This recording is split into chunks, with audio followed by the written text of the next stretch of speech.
For full disclosure, sections of the script was aided by ChatGPT. Mind you, anything that isn't a quote from the sources I gathered are in my own words. ChatGPT was only used to gather data points in an efficient manner, rather than scouring dozens to hundreds of sites. AI, like CGI, is a tool, not a crutch.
Dead Internet Theory, DIT, has been a growing idea for the last several years.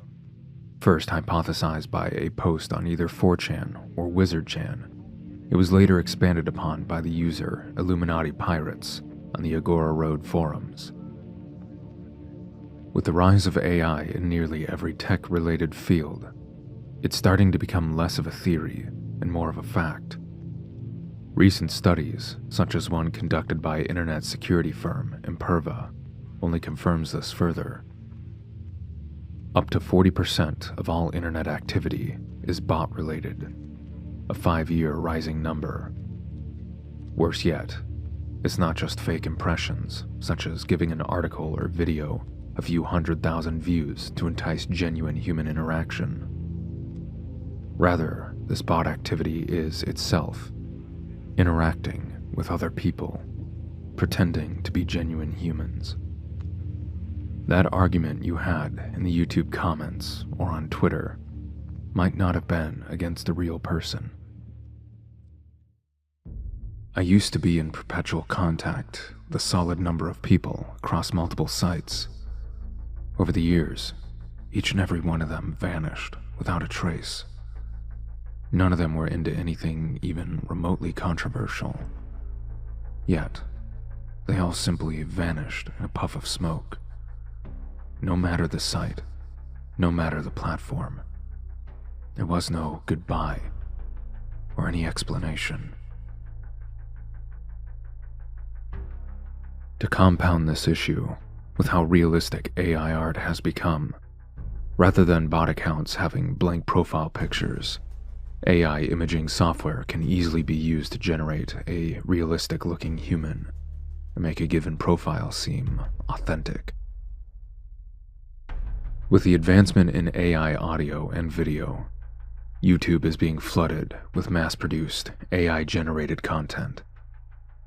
Entire scripts, voices, and image sets are being generated by some computer somewhere in a server farm.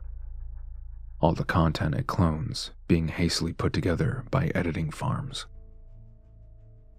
These videos are then boosted into the algorithm by equally inauthentic bot engagement, giving the video a false view count, which in turn entices authentic people to see why the video has so many views. Often, you'll notice these videos have little to no comments on them, despite a relatively high view count. The internet feels empty and devoid of people. it is also devoid of content. Compared to the internet of, say, 2007 and beyond, the internet of today is entirely sterile. There is nowhere to go, and nothing to see or do or read. It all imploded into a handful of sanitized platforms.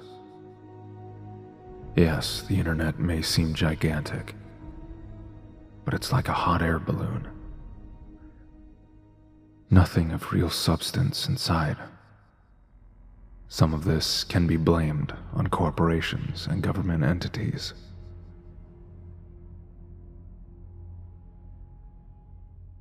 Another aspect of DIT are what many call dead forums, despite their activity still being alive. However, it's due to the post being simplistic and written in stiff and robotic ways that tells a different story. I've seen the same threads, the same pics, and the same replies reposted over and over across the years, to the point of me seeing it as unremarkable. Simply put, thread A would be posted in 2015 and would get its share of replies or images. Then that very same thread, with the same text and pictures and replies, would appear in 2016 and further. This often happens in the same year multiple times. It's speculated that on sites like 4chan, Reddit, and even Tumblr, bots are abundant, especially on 4chan, as a form of information blocking, creating what's known as slide threads, meaningless posts that are only intended to push out other, more important subjects through sheer volume of thread creation.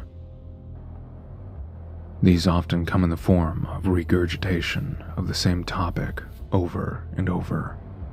Rage bait intended to get you to focus on the bot thread instead of discussing real, genuine things.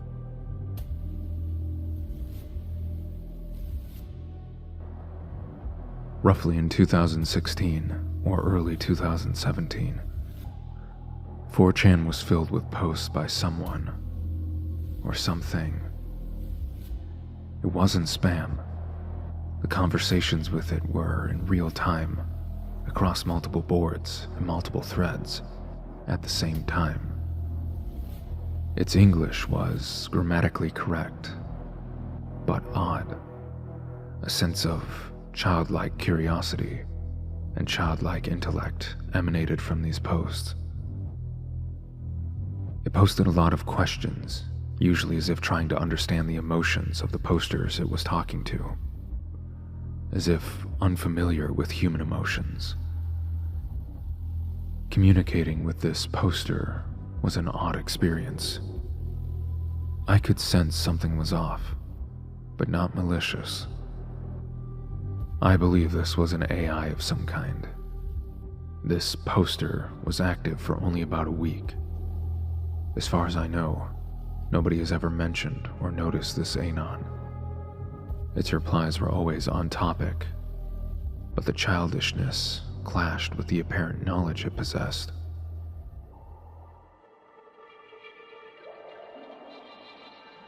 Many speculate that the repetitious posts we see in YouTube comments and other popular social media are telltale signs of bot activity. Like farming phrases on YouTube such as, "Who's still listening in current year? Person be a like emoji. I cried while watching this. No one. Literally no one. Not a single soul. Punchline." Many believe that the US government is engaged in flooding the internet with artificial activity, using it to steer conversations, pushing forward the political ideas and social agendas they want the US population to accept and adopt. 2004, DARPA's lifelong project was cancelled. Facebook is created soon after. 2004 through 2012, NASA picked up DARPA's project under the Total Information Awareness Project. 2012, Smith-Mundt Modernization Act gives the US government full legal authority to use propaganda against its own populace, undoing rules put into place after Operation Mockingbird's discovery and the Church Committee. 2012 through 2016, massive amounts of DARPA NSA contracts were given to Google, Facebook, Amazon, and more. 2016, leaked memos dating back to 2016, later found in 2018, of Google's Selfish Leader project. 2016, Google released multiple neuro-linguistic machine learning programs in the same year. 2017, deepfake leaks start to become released. 2018, confirmed that for decades now, Reddit, YouTube, and other sites, their votes and view counts are fake and completely manipulated. It's entirely possible that the artificial feel of the internet has spread beyond the confines of your browser. Algorithm fiction. Do you like superheroes, Anon? How about other Hollywood stuff? Music, perhaps? Have you noticed how sterile fiction has become? How it caters to the lowest common denominator and follows the same template over and over again? How music is just auto-tunes and basic blandness. The writer's strike never ended. Algorithms and computer programs are manufacturing modern fiction. No human being is behind these things. While the time this post was made, AI video was nowhere near good enough to simulate real people. Today, this is not the safety net we have anymore. Fake people, YouTube people who talk about this or that, quite possibly many politicians, actors, and so forth, may not actually exist. In fact, I'm sure of it. CGI and deepfakes are far more advanced than we are led to believe. We can't trust our own eyes anymore. Many people, events, news, and so on may be wholly fictional. Video games may be the most deliberate area bots are used. Some implementations of it are transparent, where the multiplayer fills out the gameplay with NPC teammates and enemies to help give a sense of larger warfare. The reason something like this isn't seen as wrong is because it's clear that these are computer-generated entities. Bots of the bygone era in gaming were usually fairly easy to spot. Rigid, linear movements, aiming that was too perfect. Bots often had the default skin of whatever game they were present in, if customization was available. Names were more obvious, like player, followed by a string of numbers, and often ignoring other player interactions. Bots have been plaguing the gaming landscape for nearly as long as online multiplayer has existed. Unfortunately, as technology has progressed, so too has the ability to make these ghost players seem genuine. It appears that in Modern Warfare 2 and 3, it might be experiencing a whole different level of bots. Teammates or combatants at first seem real. They have player names, custom weapons, and outfits, and even play like a normal person would, to a degree. Upon further scrutiny, though, there are things about their accounts that don't add up. Very little personalization to things like their emblems and nameplates. In fact, as documented by Blame Truth, these accounts seem to degrade only minutes after being in a match. Information literally disappearing. His videos also detail that himself and other genuine players seem to be encountering the same possible ghost players multiple times. Maybe you're being studied to further improve the mechanics of the bots, to make them feel less artificial. A playlist of his documentation of these potentially fake players is linked in the description. The biggest issue with ghost players is not that they exist, but why they exist. It's an open secret that Modern Warfare's multiplayer is designed to keep you playing it. It will throw you into a match you have no chance of winning against players that are clearly better, or, if ghost players are real, basically employ cheats to win. You'll get a few of these matches, which makes you want to play one more, just to get that win. The game will then place you in a fair or easy match, which you win easily, spiking the rewards center in your brain, which encourages you to play just one more match. Can't go to bed with only one win under your belt, now can you? Essentially, ghost players may be implemented to ensure you have the matches that Activision wants you to have, to boost playtime, to keep you involved in their game only. Even though this system is publicly known to be in Modern Warfare, I have no doubt systems like it are employed in nearly every other multiplayer available. Live service model only allows for this system to be improved upon, and more advanced ghost players to be injected. Dead internet theory and the concept of the behavioral sink coined by John Calhoun in the 1960s might go hand in hand more than many realize. TikTok, Facebook Reels, YouTube Shorts, and other content designed to be quick, specifically to encourage users to scroll through as many videos to search for that next dopamine hit. There is a large-scale, deliberate effort to manipulate culture and discourse online, and in wider culture, by utilizing systems of bots and paid employees whose job it is to produce content and respond to content online in order to further the agenda of those they are employed by. You are training yourself to lack patience. You want the punchline, the climax of the topic to come sooner and sooner. You're training yourself to forget a video as soon as you scroll down.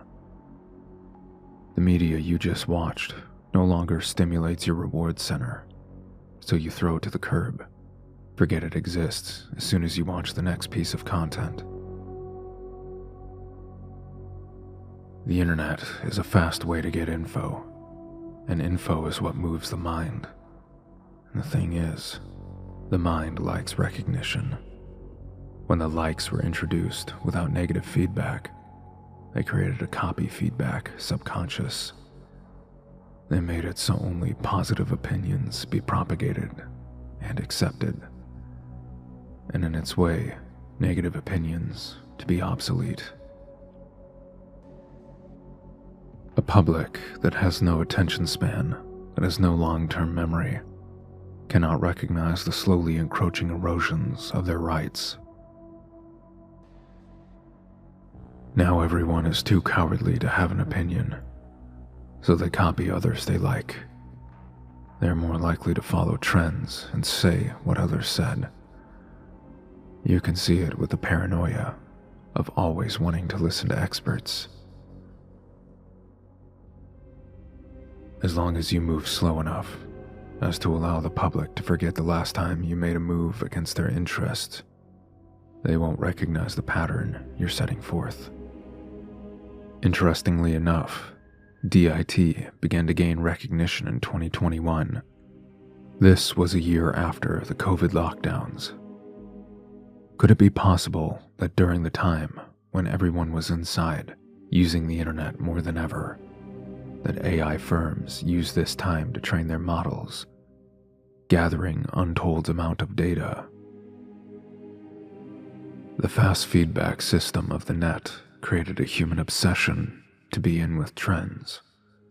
Getting away from it makes it so you always feel like you are missing out.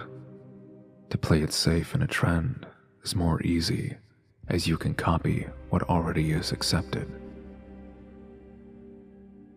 Much like in the mouse utopia, overcrowding led to a stagnation of population. Antisocial behavior became commonplace. Likewise, the proliferation of AI-generated content as well is resulting in an overcrowding of media, causing a stagnation of creativity. The sheer amount of content being put out as well is causing a form of antisocial behavior in humans consuming this media. How many of you venture outside of the channels you know? How many of you are willing to absorb a new presenter? Of course, personal preference plays into this. Certain voices you find to be more engaging than others. I can attest to this myself. However, as AI content spreads, I feel this will only compound people's reluctance to expand their pool of entertainment.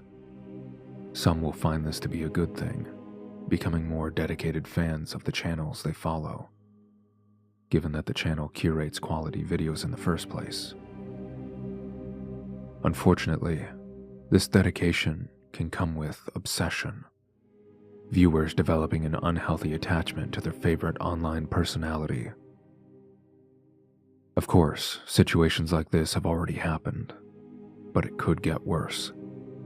More people become less enticed to watch other channels, unwillingly taking the chance of it being low-quality AI content. AI videos are also compounding the issue of the time resource that we all compete for on these websites. When you watch this video, I am receiving the currency of time from you, time that no one else will get so long as you are watching this.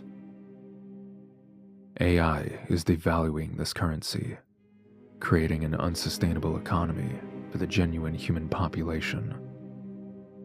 It's possible that artificial content will become so overabundant that many will simply turn away from internet media altogether. And depending on your perspective, this could be a good thing in the long run. The world of cyberpunk makes mention of a net crash. The net that exists in the time of 2077 is a fragmented one. The old net is an abandoned and treacherous place, filled with loose AI programs and corrupted data.